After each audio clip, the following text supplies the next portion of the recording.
Okay, welcome everyone to our next session of Access to Experts during the Winter Intersession Career Development Academy. Today, I'm very happy to have joining us is Varuna. So what we're gonna have her talk about today are the career trajectory that she's had, the different types of work that she does, along with some maybe some strategies and just ideas of how to navigate the job search over time. So with that, what I will start with is just asking you to just give a quick introduction about yourself. Yeah, hi, I'm Varuna. My pronouns are she, they. I am currently working as the Associate Director for Health Media at Planned Parenthood Federation of America. And I work in what I like to call sexual health media. And that means that I make sure that the sex education and the sexual health information that you are seeing in the media, whatever form it is accurate. And we fight misinformation, disinformation, and we work very closely with social media platforms. And I also write as well. Great. All right. So what I would like to talk a little bit to start off with is just a real quick kind of conversation about kind of the transition from being in Bloomberg to the first public health job and kind of beyond. So could you just kind of walk us through what those steps have been for you? Absolutely. So I went to Bloomberg. So the MPH, I did this in 2017 to 2018. And so I graduated in 2018. And I customized because while I was really interested in maternal health, I was more interested in not so much the research element of it, more health communications. And so while I was there, my practicum was with the Bill and Melinda Gates Institute for Reproductive Health. And I think that was a really good foray because I was working in the health communications department. And so I was reporting to the president at that point, who was my mentor, Oying. And I was also my direct boss who had hired me through a research assistant job was Kelly. And she was the senior manager for health communications. And so I was doing a lot of work in health comms at that point. And I think it was almost serendipitous because after that, I got a job with the National Center for Health Research, which is a really small think tank in Washington, D.C. And I was doing a lot of similar work where I was writing and drafting health communication materials for various advocacy groups. And this was domestic. After that, I actually freelanced for 3 years, I would say, a little less than 3 years, actually. I decided that I wanted to work on more creative projects and consult with a lot of different organizations. And so I set up my own LLC and started promoting my work on social media. And from there, I actually met my now manager at Planned Parenthood, who asked me to join her team. So right now, yeah, I'm at Planned Parenthood. So that's been a good journey. And that most recent step that you had in being at Planned Parenthood, how maybe talk us through kind of how that came about? Because we certainly hear all the time from alumni that just say, well, I met somebody and then, a couple months later I was working for them. But like maybe you could, talk through the particulars of the context of the conversation or anything, that you think led to having that be a productive or fulfilling relationship. Yeah, that's a great question because I definitely do have very non-traditional ways of getting a job. I mean, I've applied for tons of jobs through the traditional method where you go on LinkedIn, you cold email, you apply for jobs, you try to find some other company. And these are tried and tested methods for a lot of people. It just didn't work for me. And so a lot of what I was doing was, of course, showcasing my work on public platforms. And so I took to speaking about my work really openly and the kind of work that I do on Instagram. So almost using it as like an advertising medium or a marketing medium for myself. And I was building kind of this brand around myself, especially when you work for yourself. That's the main way you get your services out. And I also enjoyed writing. So I am also a columnist at Allure magazine. And that is something that I really enjoy doing, where I work with a lot of editors and I write about sexual health. And I had written this article for Allure magazine in August 2021. And someone from Planned Parenthood in the media department read it and reached out to me and said, hey, we love your article. Would you be open to working with us on, another piece? And while that piece didn't actually go through, me and her maintained a really good relationship. And then in January, she DM'd me on Instagram and said, I have been promoted and I'm hiring for my position. Would you be interested? And yeah, I mean, fast forward to June, I interviewed and I got the job. I started on June 6, 2022. So I think that's a great story in terms of part of what does happen very often with the job search Yeah. is what you're being considered for is not a open job, but the job that somebody has left that they're looking to fill. And Exactly. so when somebody is aware of what you can do and maybe what you've worked on with them doesn't Yeah. have any immediate payoff, it like you say, maintaining that good working relationship is a really important thing to kind of do because you don't know, where that person might need help in the future. Exactly. Yeah, definitely. Cool. All right. So what does a typical day or a work week look like for you? So, in the role that you have, obviously say a lot of it is doing the writing, but like, what are the projects that you have to do? What are the things, what is your, how do you divide up your time during the week? I guess it really depends. I mean, Planned Parenthood went through such a big change during, the overturning of Roe v. Wade. And so our days looked very different when I first joined. I mean, I joined on June 6th and a couple of weeks Couple later, weeks later, yeah. yeah, Roe was overturned. And so my days were looking much more chaotic. But essentially what I do is kind of, I would say three major things. So we work on media requests. And so we have a lot of publications that reach out to us that want to get the right sexual health information out there. And so they would reach out to us and say, just today we got a request, I think, from like a magazine that wanted to talk about STIs. And so what we do is we work on communication materials and make sure that the information that we're sending to them that they then print out in their magazine is accurate. And so I work on those.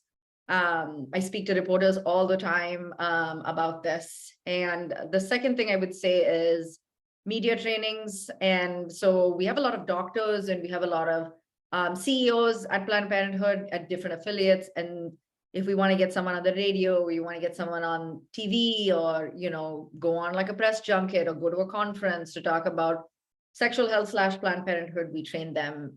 So we media train them. And I think the third part of it is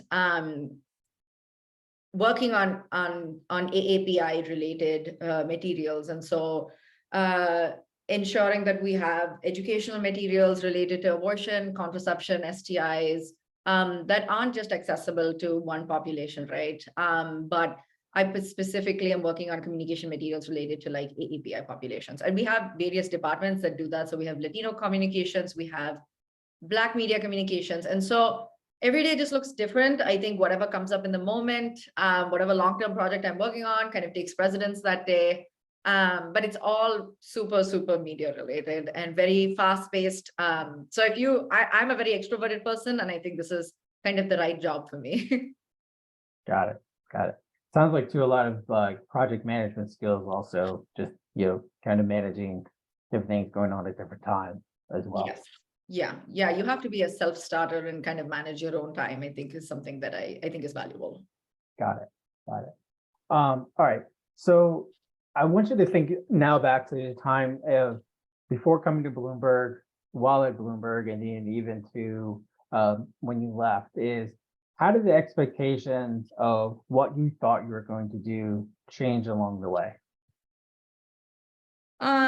So when I came to Bloomberg, I actually was thinking that I would still be practicing clinical medicine and that I would be working in international health. And so if I read my cover letter that I had used to apply to Hopkins, I think there are some similarities that the niche is the same. Like I came because I'm very interested in sexual and reproductive health, like I'm a feminist. I love to like, I wanted to write. And so I think certain things have remained true to me, but it's very interesting in that I wanted to work in, international health. And I did. I mean, I did the practicum and I went to Rwanda and I did all of that stuff. But it's interesting that now a lot of the jobs I have are domestic. They work, they are domestically rooted. The headquarters are in the US. But I think that, you just got to roll with the punches. There are a lot of life changes that happen. I met my husband at Hopkins, William and I were in the same class.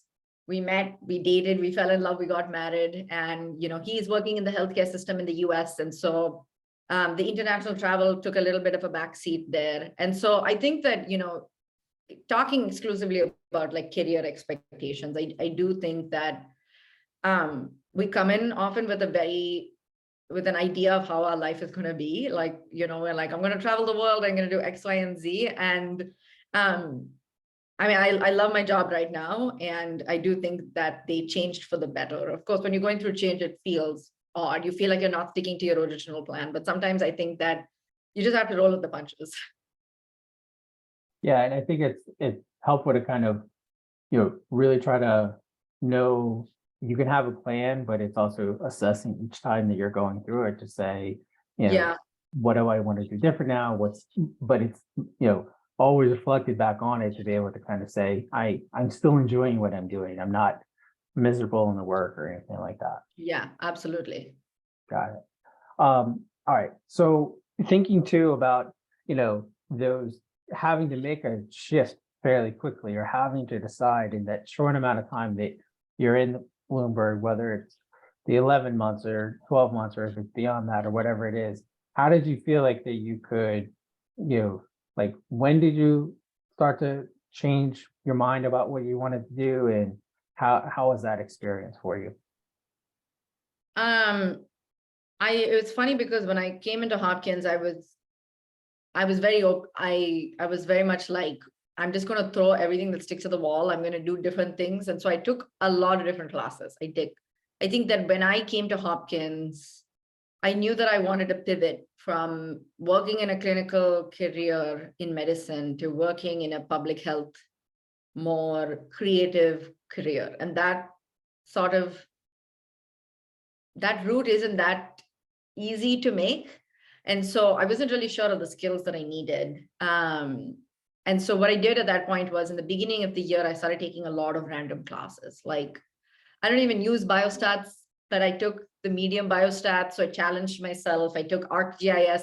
I've never used ArcGIS since. And then I took a bunch of classes in health communications, health community management. And around that time, I also started discovering through a classmate of mine who is a health journalist who now works for Doctors Without Borders in South Africa. He is a health journalist, and we started talking a lot about his career and things that he's done. And it was like, that seems really cool, and I like writing.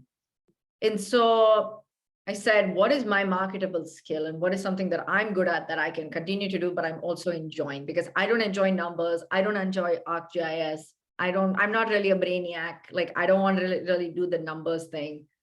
And so in the last semester, I would say that I started working a lot with Josh Sharfstein and thinking about writing and how we can use that when we're thinking about like health communications and policy. And so I had started off with medicine, international health, like program development, thinking about the WHO, the CDC, to kind of going to a completely different sphere of like, I want to write, I want to work on more health communications. Maybe I can work for like a boutique consulting agency. And so it really went from like one point to another point. And I really think that is from like talking to a lot of different people who seem interesting and you want to be like, and you want to be, I mean, me and him are still really close.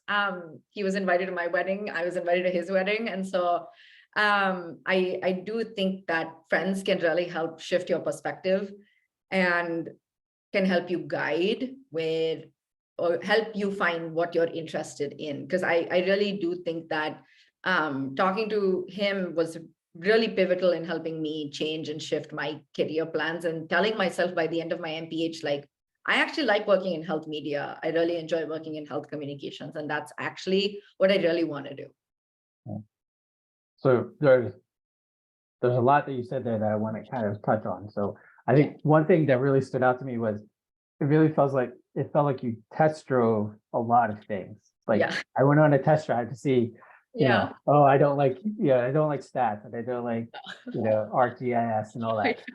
And I think that's an important thing to kind of know and going through the kind of Bloomberg experience is that you really should be trying to test those things out and see, that what sticks. And that can be hard to do, especially if you feel like I need to be on this plan, but know that it does always usually have a positive outcome when you do something like that, that it's a useful practice to do to figure out what you don't want to do along the way. 100%. I mean, you only have like 11 months and you put a lot of pressure on yourself that every class you take has to be perfect. But I can tell you, I've taken a lot of useless class and not the classes, they were useless to me, right? Because I don't use those skills anymore, but I sat in them. And I got a lot of C's and I got a lot of B's. And honestly, I wasn't there to become an honor roll student. I wasn't there to get the best grades. I was just there to network and I was just there to kind of like find out what I was good at and what I was not good at. And I really encourage people to do the same. Like take some burner classes, audit some classes, even if you're scared about your grades, because I did that a lot. I definitely did that a lot. Yeah. Yeah. And I think the other thing that you said there, which was incredibly useful and helpful, is to maximize the relationships with your classmates. That those relationships, those people that you are taking classes with now will potentially become future colleagues, future resources that you can use Yes. in any step along your job search or just trying to figure out what you want to do career-wise. And so, having those conversations with your classmates, not from a standpoint of comparison, but more of interest, and tell me more about what you've done, because maybe something you've done is something I might be interested in wanting to do for the first time. 100%. And I think Hopkins has changed my life that way. And my husband and I went to Hopkins, and my group of friends, again, who came to my wedding, and, we all meet up once a year and go on a trip together. And I think about it as kind of like, these aren't just the people that you're not really making friendships to then one day go to them and be like, give me a job. It's like, it's also calling them and venting about your job journey. It's like figuring out a community where, like, I've had my friends call me so many times and cry about their visas, like we sit and we strategize together, if they're having a bad day with their boss or they want to quit their job. And I think that you really have to play the long game, in that it's not really just about getting hired. I think when you think about your career and your aspirations and who you are, I think it's really valuable to have a good set of friends that stand beside you no matter what. Right. Great. Well, all great point. Thank you. So I think we maybe a touch on this, but I guess it doesn't sound like to me anything that you've done with your career has been intentional, other than you just followed your interest. Is that, Yeah. Would you, just as a comparison to others that that your classmates and things like that, did they have those same experiences, or was yours more of the exception than the norm? Yeah, I also do think I have certain access to privileges, right? Like many of my classmates. So when William and I got married, I do have a New Zealand citizenship, but getting a green card and kind of getting like a work permit was way easier for me. And so freelancing and exploring my interest, getting this job at PPFA, because they don't sponsor visas, was just so much more easier. So it opened a lot of doors for me. And, I know a couple of friends who are working jobs, and they are tied to those jobs because of their H-1Bs. And so I do think that mine might be a little bit of the exception, and kind of, I do think having access to this part of my life has allowed me to kind of follow my interest and just say, actually, I'm going to take a year and write and see where it takes me. And so I definitely think that, when you are thinking about changing your plan, A lot of things are going to come into consideration, right? It's your visa, it's your immigration status, it's the fact that, sometimes, and also, as an Asian person, as a woman, I think that, you aren't welcome in certain spaces. So really taking all of those things into consideration and seeing how it applies to you, because I guess the journey isn't a one size fits all. And while I think that I followed kind of the road, it was still tumultuous, and there was a lot of heartbreak along the way, but I can't necessarily say that it's going to be the same for you. It could look incredibly different for someone else. Got it. Got it. Okay. So we've already talked about how you don't use any of your public health training in your work. Maybe we could talk a little bit about how you are utilizing the training that you've gained from Bloomberg in the work that you do. Yeah, so I use it all the time, actually. I think the biggest thing is the media literacy that I learned through Hopkins is how to assess a good research study. And so I don't work in research, and I took some classes like the biostats, like understanding the p-value and then understanding what is a good sample size, understanding the different types of studies. Even though I struggled through those classes, and Marie Diener will also tell you that I was probably not a really good student. I just showed up to class and I tried my best. But I do think that they helped me today, because when I cite articles, when I look at articles, when I try to inform my work, I can actually see the difference between a good study and a bad study. And I think especially in a world today where there's so much of misinformation and disinformation on social media, and you work in health education, I think that this is such a valuable skill to have that I learned in biostats. I also learned a lot about, I think one incredible thing I did was take a lot of courses and sit in a lot of community around public health racism. And so that has also really informed my work on how we can work with different populations. We have a very strong Black feminist praxis at Planned Parenthood, and that was vital, right? Because it informs a lot of our work, and intersectionality informs a lot of our work, especially as it relates to abortion. We've seen that it's banned in several states. And so I definitely do think that being in those conversations, attending those classes that discuss that has been incredibly helpful. I'm trying to think of other courses, but I also mainly think the writing courses, like Dr. Josh Sharfstein, is he still there? I'm not sure. I would actually have him read, like I sent him my cover letter and I would have him read it. And he taught me how to become a better writer. And he would go through my stuff. And I really think that, in the 11 months, I just kept like, again, it's just like doing a bunch of things. But 100%. The other day I ate a potato salad and I just could not stop thinking about like epidemiology. So like, I do think that whatever I've learned at Hopkins, definitely not just in my professional life, but my personal life, I think about that a lot. So it's really becoming ingrained into your head all the time. Yes, absolutely. Yeah. And I think it's also too useful to kind of mention too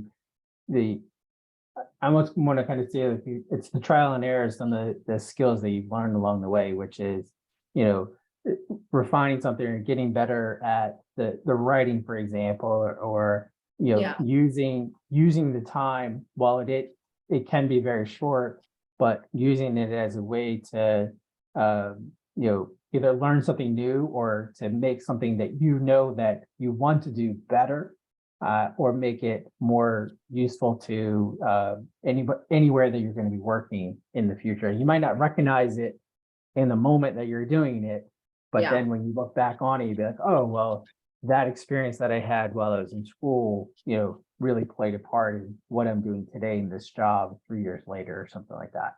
Absolutely, yes. Got it. Cool. All right. Okay, I want to talk to you a little bit about job searching, because I think that's one of the ways you and I first kind of had a conversation together, was to talk about your job search and your use of social media platforms in it. So what has been for you, besides this kind of most recent experience with Planned Parenthood, what have been to you the most effective ways or best ways to do a job search?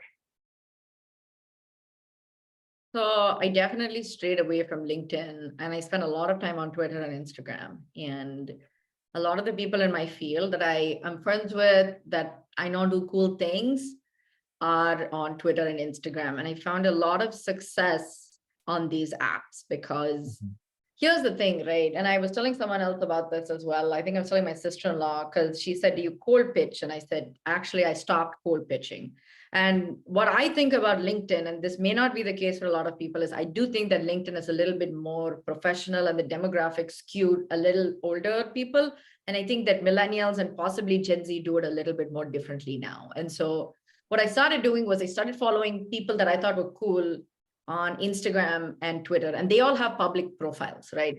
And here's the thing is that some of them would follow me back, and I would DM them, or like when they post a story about their dog or their cat, and I would try to establish a relationship there. Or I would like retweet their stuff and say, wow, I read this article, I love it. Or, you know, if they said something, I would just agree with it.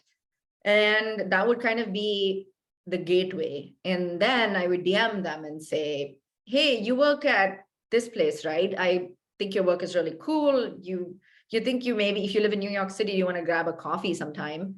Before that, I was living in New Haven. And so I would ask them if they would be open to like getting on a call. And I actually met one of my really good friends that way who works at Pop Sugar. I don't know if like Pop Sugar is like this magazine. And I literally met him on Twitter. And I met my current manager, Megan. Even though she emailed me, me and her have only been chatting on Instagram. Like we don't even text anymore.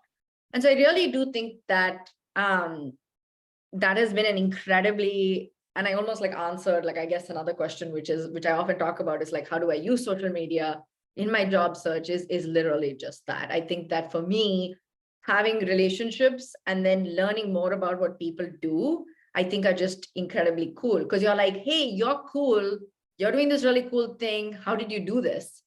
And then really like sharing interests, swapping stories, I think has been really vital in my own job search. And all of the editors that I have worked with that I have met, I met them on Twitter.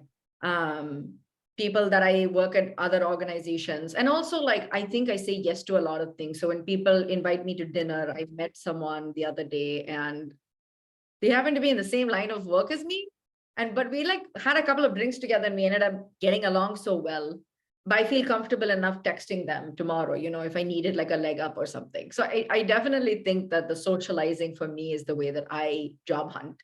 And I kind of stopped doing the traditional. I mean, it helps for some people, it just didn't help for me.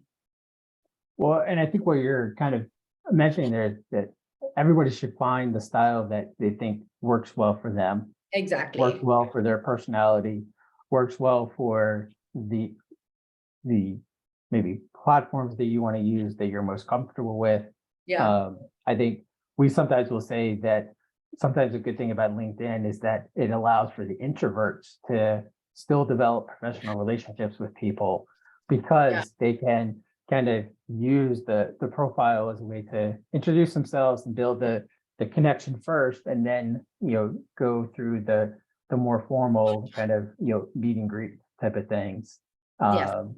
Yeah, but it certainly seems for you these social media platforms are the best ways for you to engage with people in the style that you want to, and still convey the same information. Because I think you're saying the exact same things like, hey, let's go get a coffee because that's information we're interviewing, and it's still doing the same things to just find a style that kind of works best for you. Absolutely. Yeah, 100%. I mean, I'm extroverted. I definitely like that human connection piece. And I definitely think it's different. And the field that I work in, right? Because I do write and I work with a lot of journalists. And so they love Twitter. I don't know any journalists on LinkedIn. And so if you are working in consulting, LinkedIn is probably the best. If you are working, I don't know, in nonprofits, again, probably LinkedIn, or like, there are so many more apps right now. I think there's like Reddit and Discord and etc. I don't know what else communities are out there. And I think for me, you're exactly right. I think I just found what works for me. Mm-hmm.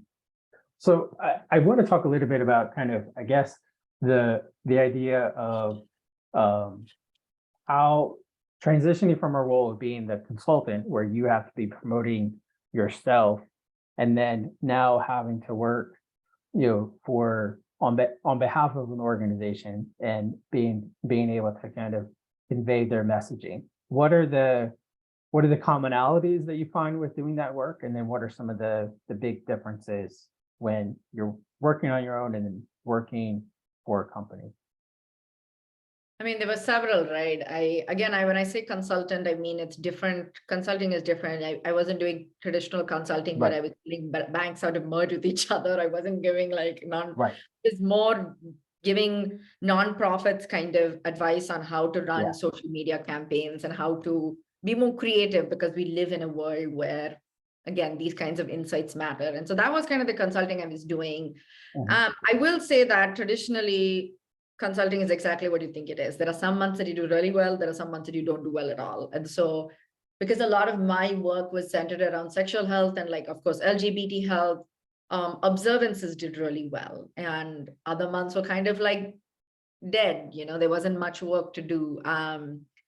And writing, again, you have to pitch. I would have to pitch multiple editors, and it felt like it was really difficult to make a living out of writing. Because again, I think freelance journalism is one of those things where you have to just consistently write. And so you're kind of stitching together different things. You're, maybe doing some workshops, you're writing, you're doing some consulting. I think when you are working for yourself, you have to diversify your portfolio in that way so you can have multiple streams of income. And of course, I think when it comes to taxes, I mean, write-offs are exciting and cool, but taxes, again, we're all adults, we pay taxes. You have to kind of build your own 401k. You have to like make sure that you're keeping track of all of your finances, and you have to hire an accountant, and you kind of have to be that person. And I'm married, and so I was on my husband's health insurance, so that wasn't really a problem for me. And so it was definitely a lot more work. But I will say the flexibility, the freedom, the creativity, I think was something that I really thrived off of. On the other hand, I will say that working now in a full-time job that kind of almost does the same thing that I do anyway in my freelance work. I do find community, because freelancing gets a little lonely. So at least I have, people on my team who are like, you want a tag team? I can like say, hey, can I like ask you a question, and you get advice, you get mentorship. And there's kind of like room to grow, I think. And I definitely love the stability. I think, again, work is important, but work isn't everything. I mean, you're thinking about a family and you're thinking about community. I think that a job should fit your needs in that moment, and you can still have a career. And I'm planning to have a family soon. And so I really do think that in that way, having a job that kind of has that 9 to 5, has that 401k, has, kind of takes my, taxes out of my paycheck, is extremely helpful. And I think that even though people know this, I like to reiterate those fundamental differences, because I do think that our lives are so like intersectional. It isn't just work. right. And that it should also to be an idea that the as long as you're continuing to maintain a central theme of you're still doing the same things that are really important to you. You're still Exactly. doing the work that is meaningful and that you're always interested in it. It just might change the delivery method that you're doing it, where as a advocating for yourself, you're having to do it. Maybe I wouldn't call it endless work, but you're doing work that doesn't have an immediate kind of impact, or you can see, but that this is just what I have to do. But in a more stable job, it has a direct impact to that place Exactly. where you're working. Yeah, Yeah, 100%. awesome. All right, so I want to ask: was there ever a career setback that you had that you later realized was an advantage, and how did you leverage it? Yeah, so I didn't mention this before, but my freelancing wasn't a choice. I got married to William, and while I was going through my visa changes, the lawyer said that I cannot work legally until I get my permit. And so I had 7 months, and this was under the Trump presidency. And so things were moving a lot more slower as an immigrant. And again, I don't have I think passports again from like India and China are way difficult. And I didn't have the wait time as much as them, having a New Zealand citizenship, but it was still like a lengthy period of time. And so our immigration lawyer had said, why don't you start consulting? Because one thing that you can do that, they might write off, they might excuse is that you can accept consulting gigs. And I thought, okay, you know what, I'll try. But I, again, was in that traditional mindset of, oh, a job, you have to apply for it. Like, I don't know how to do consulting. And I'm not even kidding, Paul. I went out and I bought Consulting for Dummies. I still have it. I still have that book. And I read it page, like, cover to cover. And I was thinking about, okay, maybe I need to set up my own LLC. Maybe I need to start networking. I need to start communicating. And I started a lot of that. But the thing is, again, like, I didn't have any projects under my belt. I didn't really, a lot of people were like afraid to hire me because I didn't have a visa. And so they didn't want to get into like, like a hot mess. And so it was difficult. I think that for that year between 2019 and 2020, I think I probably brought in an income, and I was really grateful because, William had a job at that point and was able to support us. And I had like $500, like I brought in, and I decided to do dog walking, and I decided to maybe work in a coffee shop. I don't know. I like did a bunch of things, and I was like, I'm just going to try to like keep my mind occupied. And I think it was in 2020, I think when I got a consulting gig, and in like March or something, I got this consulting gig, but then after the pandemic happened, like I started the week they announced that the country is going into lockdown. And this consulting agency or the nonprofit that wanted me to work for them had to let me go because they said, actually, what we're going to have to do is use your salary for COVID-19 relief. And I was like, oh, okay, I guess that, some of the other programs weren't a priority. And so I got cut. Right. I was pretty devastated and I was really upset about that. And so I said, you know what, I'm actually and then like late one night I read on BuzzFeed about someone who's a student who like writes on Instagram. And I was like, you can do that? Like Instagram is not pictures. I thought Instagram was just pictures and photos, but I guess the app has changed. Right. And so I followed her and then I followed a bunch of people and I was like, wow, this is cool. Like, maybe there's this thing out there. Maybe I can network with more people. And I started posting on Instagram and I started sharing thoughts about sexual health. I started educating people about sexual health and telling myself, like, I have this degree, if I can't really, like, I'm just going to work for myself at this point and just try to do things like that. And I would put up posts saying, available for consultancy. These are the things that I can do. Hire me. And slowly but surely, it was a little slow. I was still applying for jobs during that time. I had a job briefly at Yale, but there wasn't really a good fit. So I quit after like a couple of months. But I do think that I was able to leverage by consistently posting on Instagram. And so I wasn't just like promoting myself. I was creating content almost where I started like talking more about sexual health. And so I made condom demonstration videos. I would teach people, I'd be like, make your own DIY dental dam, or these are the symptoms of an STI, and really trying to develop a kind of a community or a communal space around sexual health. And finding a real niche that South Asians really need sex education and they don't have sex education. And a lot of people are queer and don't have spaces to talk about being queer, and then kind of using that to then pitch to magazines to say, I'm this expert, I can tell you, I can write for you about an STI. I'm not, I actually have the degree to back it up. I, went to Hopkins, I have a degree in medicine, and I'm very interested in like sexual health. During that time, I also became the fellow of the Royal School of Public Health. And I think that every day, like, I will say that there were some really dark times that I was like, am I going to make it out on the other end? And for me, I thought success was having a traditional job that I applied for, getting that job and kind of like going into the office every day. But I found that I think for me, it was just so much more than that, that the community I built, the kind of educational content that I put out on the internet, I think my life completely changed, I think, in the summer of 2020. So, yeah. That's great. And I think it's a very inspiring story to to hear about kind of what you went through and how you did it. And I think it's a perseverance is really important with this.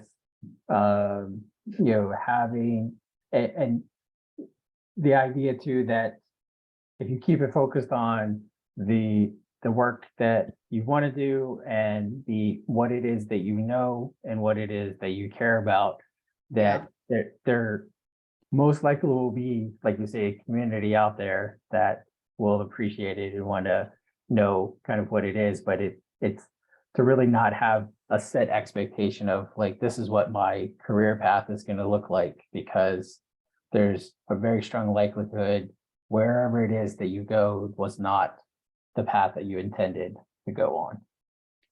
Not at all. Not at Yeah. all. Yeah. It's also really funny that I met someone who works at the international, is it IRC? I don't know what IRC stands. International Rescue Committee. Yeah. Yeah. And I was laughing with her because we went out for drinks and I know her girlfriend. And we were laughing because I was like, wow, I applied to so many jobs there and I got rejected from every single one. But now I'm working at Planned Parenthood. So I guess it worked out. And now I know you work at IRC. And so life has a full circle way. I think that in that moment, it can feel like a lot, but then it really is, as cheesy as it sounds, is like, I think you were meant to be somewhere else. Because I really am at my dream job right now. At Planned Parenthood. And so I can't even imagine having been accepted into IRC because I feel like this was the job that I was supposed to be in.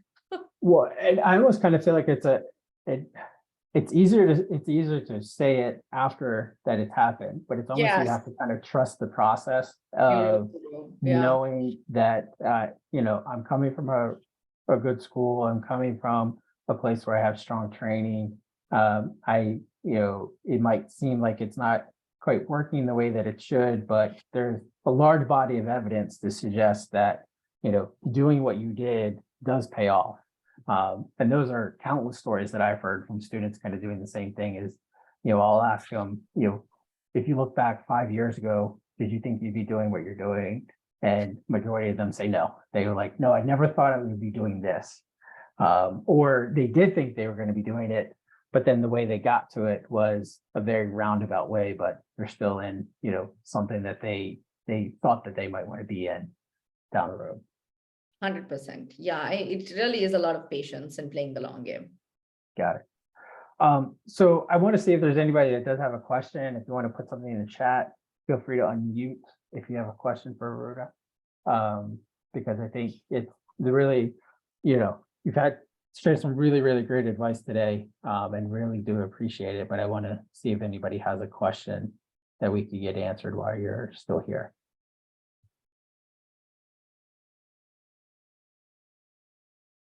All right. I'm not hearing or seeing anything. So I guess I'll just leave it, any last bit of advice or kind of final thought that you can share with anybody here, or that might listen to this afterward. Put yourself out there. I think it feels daunting. I would definitely keep trying to diversify your skills and take as many courses as you can. Make yourself marketable, right? I think at the end of the day, I can say that I'm good at writing, I'm good at public speaking. I can list out my skills now, but that's only because I took not just classes at Hopkins, but I continue to take Coursera, Masterclass. I don't know, there are so many out there, Skillshare. And I would definitely invest in yourself because it can feel difficult putting that money aside. I even hired a career coach. And so I definitely think that it pays in the long term to invest in yourself. And to pick up a hobby. I really think at the end of the day, again, work is not everything, while it is important. Find a space that you can retreat to when your job searching is getting incredibly difficult. I had my community, and don't put pressure on yourself. I'm sure that for everyone out there who's job searching right now, it's going to work out. Great. Well, with that, I want to say thank you again for being here, and really do appreciate it. I just want to remind everybody that we have one more session later today. So we hope that you'll come back at 4 o'clock to join us then for our next session. And with that, thank you, everyone. Thanks. Bye.